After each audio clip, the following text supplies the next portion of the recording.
दीदी संगे सैया दौरा लेके छठ घाटे पर हम तो जाइब ना। सैया दौरा लेके छठ घाटे पर हम तो जाइब ना।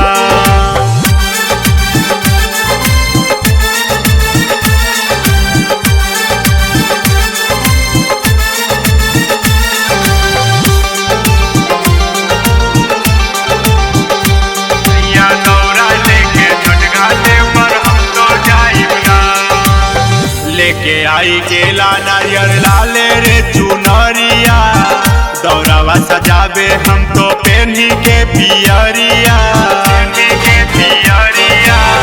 लेके आई केला नारियल लाले रे चुनरिया, दौरावा सजाबे हम तो पेन्ही के पियरिया।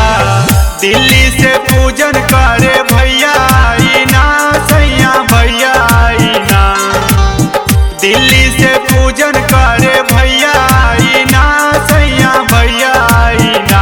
हम तो भैया संगे हम तो भौजी संगे सैया दौरा लेके छठ घाटे पर हम तो जाइब ना।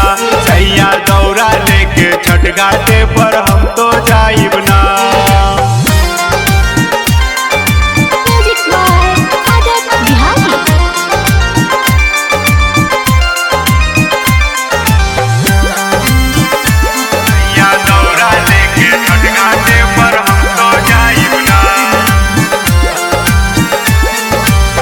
रहिया बहारे देवरा मना हर साला, सबे लोग छठी माई के गीतिया बजाला।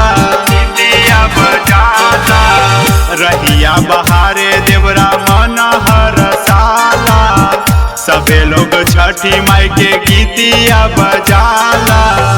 उगत किरिया मम्मी अरग चढ़ाई ना, मम्मी अरग चढ़ाई ना। उगत किरिया मम्मी अरग चढ़ाई ना, मम्मी अरग चढ़ाई ना। हम तो चाची संगे हम तो मौसी संगे सैया दौरा लेके छठ घाटे पर हम तो जाइब ना। सैया दौरा लेके छठ घाटे पर हम तो जाइब ना। काचे बहंगिया सुपवा लेके आई ना, सैया लेके आई ना। काचे बहंगिया सुपवा लेके आई ना, सैया लेके आई ना। हम तो मम्मी संगे हम तो दीदी संगे सैया दौरा लेके छठ घाटे पर हम तो जाइब ना।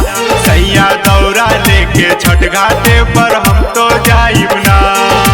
बाबा रिकॉर्डिंग स्टूडियो, सचिन पाली गांव, सूरत।